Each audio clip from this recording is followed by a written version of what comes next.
Hello students, सी programming की class में आपका स्वागत है।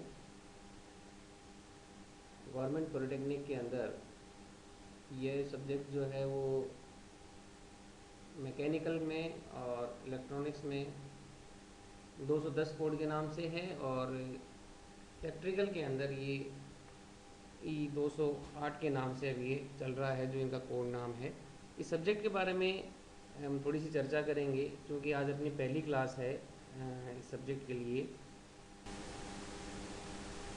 तो हम ये जानेंगे आज कि ये सब्जेक्ट क्या है, क्यों इम्पोर्टेंट है, क्यों हम पढ़ते हैं और किस तरीके से हमें इसको पढ़ना है। क्योंकि नाम से आपको पता लग रहा होगा, सी प्रोग्रामिंग। सी एक लैंग्वेज है जो कंप्यूटर की प्रोग्रामिंग लैंग्वेज है, जिसमें कंप्यूटर के प्रोग्राम लिखे जाते हैं। ये प्रोग्राम कंप्यूटर पे चलते हैं और प्रोग्राम अपने से या यूज़र से इनपुट लेता है और रिज़ल्ट में कुछ न कुछ हमें आउटपुट देता है। सी प्रोग्रामिंग की हिस्ट्री हम देखेंगे कि भाई किस तरीके से सी प्रोग्रामिंग का डेवलपमेंट हुआ, लैंग्वेज का डेवलपमेंट किस तरीके से हुआ, ये लैंग्वेज में क्या क्या फीचर्स हैं, क्या क्या गुण हैं, किस तरीके से ये उपयोगी लैंग्वेज है, आज के परिप्रेक्ष्य में ये कितनी उपयोगी है, सी के अंदर प्रोग्राम का स्ट्रक्चर क्या होगा, प्रोग्राम किस तरीके से बनाए जाएंगे। ये सारी बातें हम बिल्कुल बेसिक बातें आज के इस लेक्चर में हम देखेंगे। बहुत एलिमेंट्री हैं, कोई प्रोग्रामिंग या कोडिंग हम आज इसकी क्लास में नहीं करेंगे किसी भी तरीके से। अगली क्लासेस के अंदर चैप्टर सेकंड के बाद में हम प्रोग्रामिंग लैंग्वेज की जो आपकी लैब होती है उसके बारे में हम चर्चा करेंगे। देखिए, जो हमारा तरीका रहेगा आगे बढ़ने का, प्रोग्रामिंग क्या होती है, लैंग्वेज क्या होती है, फिर सी प्रोग्रामिंग क्या है और सी प्रोग्रामिंग की हिस्ट्री क्या है। एक छोटे से एग्जाम्पल से हम देखें कि आपके सामने एक चित्र दिख रहा है जिसमें कैलकुलेटर आप देख पा रहे होंगे, 1 2 3 4 लिखा हुआ है। बिल्कुल एक जनरल मशीन, एक सिंपल मशीन है। सब लोगों ने इस पे काम किया है।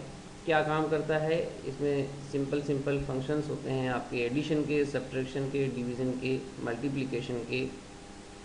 इसके अलावा डेसिमल नंबर सिस्टम को ये फॉलो करता है, तो मेमोरी का, रीसेट का, इस तरीके से कुछ और इसमें बटन्स होते हैं। कभी आपने सोचा है कि ये किस तरीके से काम कर रहा है? कभी आपने देखा है कि ये क्या है, किस तरीके से इंटरनल फंक्शनिंग इसकी किस तरीके से हो रही होगी? क्या ये इनपुट स्वीकार कर रहा है, क्या ये प्रोसेसिंग का काम कर रहा है, क्या ये रिज़ल्ट दे रहा है? क्या कभी आपने सोचा है इसके बारे में? तो ये किस तरीके से काम, कि ये किस तरीके से, व्हाट डज इट डू, ये करता क्या है? ये करता है, आपके यूज़र से इनपुट लेता है, इनपुट के रूप में वो संख्याएं यहाँ से स्वीकार करता है। संख्याएं जो हैं वो किस प्रकार की हो सकती हैं, वो आपकी सामान्य जो पूर्णांक हैं वो हो सकते हैं, वो दशमलव के अंक भी हो सकते हैं। उन संख्याओं में ये जोड़ भाग गुणा भाग का जो पॉसिबल ऑपरेशंस हैं, जोड़ भाग गुणा भाग के, वो ये कंप्लीट करता है और आपको ये रिजल्ट देता है। क्या ये इनपुट स्वीकार करता है? बिल्कुल स्वीकार करता है। यूज़र से ये इनपुट स्वीकार करता है। जैसे मान लो आपको 12 और 13 को ऐड करना हो, तो सबसे पहले आप 1 और 2 दबाएंगे, उसके बाद में प्लस का निशान दबाएंगे, फिर 1 और 3 दबाएंगे और फिर इक्वल टू का सिंबल दबाएंगे, यानी आपसे ये इनपुट स्वीकार करता है। इसके जो रिजल्ट्स हैं वो रिजल्ट किस तरीके जाते हैं, आपके जो डिस्प्ले स्क्रीन दी हुई है, स्क्रीन के ऊपर आपके रिजल्ट्स आते हैं। तो इस कैलकुलेटर को यहाँ पे दिखाने का मतलब मेरा सिंपल सा है कि क्या चल रहा है पीछे। ऐड हो रहा है तो कैसे हो रहा है, कौन ऐड कर रहा है, ऐड का इंस्ट्रक्शन आपने कैसे लिखा, कैसे कैलकुलेटर को समझाया कि ऐड करना है, कैसे कैलकुलेटर ने समझा कि जो आपने बताया कि ऐड करना है उसने ऐड किया और आपको रिजल्ट दिया। ध्यान से देखिए, आपने टाइप किया था 1 2 + 1 3, यानी 12 और 13 को ऐड करना है, तो 1 2 + 1 3। ऐसे क्यों नहीं किया कि 12 पहले लिखा, फिर 13 लिखा, फिर प्लस दबाया? ऐसा नहीं लिखा हमने, बीच में प्लस क्यों लगाया? ये सब चीज़ें बहुत इंपॉर्टेंट हैं। ये सिंटेक्स बोलते हैं इस चीज़ को हम। एक ग्रामर होता है, हर एक चीज़ का लिखने का तरीका होता है, वो उसका एक ग्रामर होता है। उसी सिंटेक्स के अंदर वो हमसे इनपुट स्वीकार करता है और वो रिजल्ट के लिए, वो प्रोसेसिंग के लिए उस डेटा को भेजता है। तो सिंटेक्स हमें समझना है। अब ये मैं इसलिए बता रहा हूँ कि जितनी भी अब आगे क्लासेस होंगी आपकी, उसमें जितनी भी चीज़ें आप सी लैंग्वेज के रिगार्डिंग पढ़ेंगे, सबका तरीका होता है, सबका एक लिखने का तरीका होता है। उस तरीक़ों को हम क्या बोलते हैं, सिंटेक्स बोलते हैं उसको अपन, SYN। तो सिंटेक्स जो होगा, उस सिंटेक्स के अंदर हम पूरा का पूरा कोड लिखेंगे और उसको कंप्यूटर पे चलाएंगे। यानी इस कैलकुलेटर को जो हमने इंस्ट्रक्शन दिए हैं वो टाइप करके दिए हैं, यानी कैलकुलेटर इंस्ट्रक्शन एक्सेप्ट कर रहा है, इंस्ट्रक्शन हम दे रहे हैं, टाइप करके दे रहे हैं। तो ये सब चीज़ें एक बार आप माइंड में रखो कि इंस्ट्रक्शन इसको टाइप करके दिए जा रहे हैं, ये इंस्ट्रक्शन से ले रहा है, इनको प्रोसेस कर रहा है, उनका रिजल्ट बना रहा है। ये पिक्चर एक दिमाग में बनाने के लिए मैंने ये एग्जांपल आपको पहले रखा है। हालांकि इसका जब आप देखेंगे कि किस तरीके से प्रोग्रामिंग के अंदर इम्प्लीमेंट हो रहा है, तो आपको ये चीज़ समझ में आ जाएगी।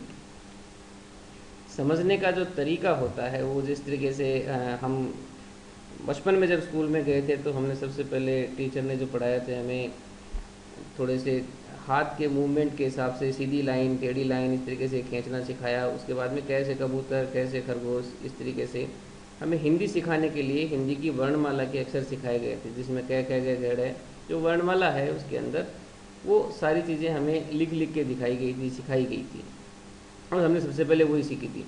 सबसे पहले जितने भी अल्फ़ाबेट्स उसमें काम आ रहे हैं हमने वो देखे, उनसे फिर हमने अक्षरों, जो अक्षर थे हमारे अल्फ़ाबेट्स थे, उनसे हमने क्या किया, फिर शब्दों का निर्माण किया। जैसे कै से कबूतर हुआ तो कैबूतर है, मिला के हमने शब्द का निर्माण किया। उन शब्दों से फिर हमने वाक्यों का निर्माण किया, और बहुत सारे वाक्यों को मिला के हमने फिर जो पैराग्राफ्स हैं उनका निर्माण किया। यानी जो बेसिक यूनिट है, जो टोकन्स हैं, जो बहुत एलिमेंट चीज़ें हैं, वो एलिमेंट्री चीज़ें हैं, वो सारी क्या हैं, हमने हमारे अल्फ़ाबेट्स हैं। सबसे पहले हमने अल्फ़ाबेट्स लिए, अल्फ़ाबेट्स को किस में कन्वर्ट किया हमने, वर्ड्स में, वर्ड सेंटेंस में, और सेंटेंस पैराग्राफ में। ये लैंग्वेज के हिसाब से था, जो हम इंग्लिश या हिंदी हमने जो पढ़ी होगी उसमें उस समय।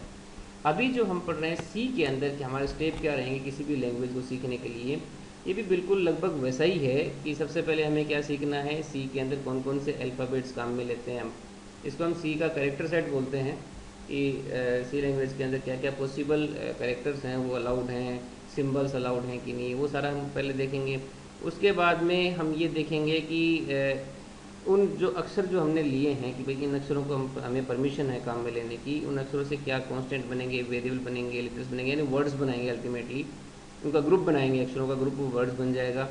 फिर उनको काम में लेते हुए हम इंस्ट्रक्शंस लिखेंगे, और उन इंस्ट्रक्शंस को हम ग्रुप करेंगे तो हम एक प्रोग्राम की रचना करेंगे। स्माइलिंग मैन है, is very noble person, Dennis Richie.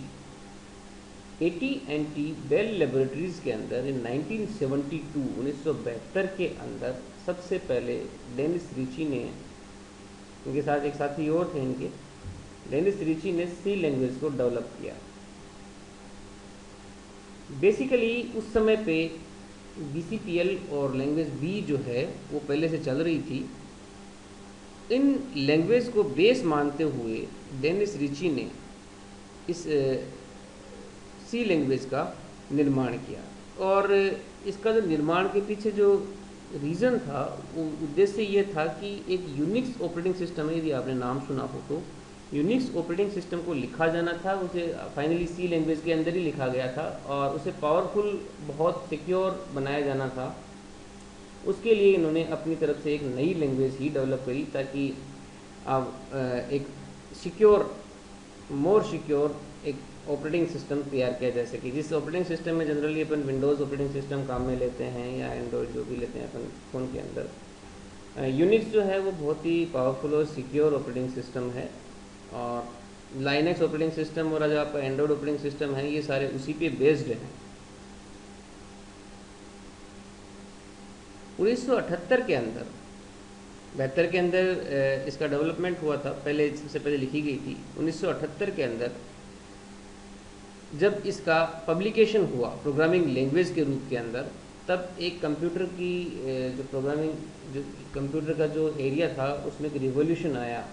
एक नई तरह की लैंग्वेज के आने के बाद, एक बहुत ही पावरफुल लैंग्वेज आने के बाद में, ये 78 की बात है। और 83 के अंदर फिर एक अलग से कमेटी बनाई गई कि भाई ANSI, American national standard institute की एक कमेटी बनाई गई जो इस लैंग्वेज को फर्दर डेवलपमेंट के अंदर लेके जाने वाली थी। 1988 के अंदर NSI-C की नाम से इसको पॉपुलर किया गया। NSI-C स्टैंडर्ड के अभी जो हम काम में ले रहे हैं वो NSI-C स्टैंडर्ड के हिसाब से हम इस लैंग्वेज को पढ़ते हैं। तो पहले B और BCPL लैंग्वेज थी, उनसे फिर C का डेवलपमेंट किया गया।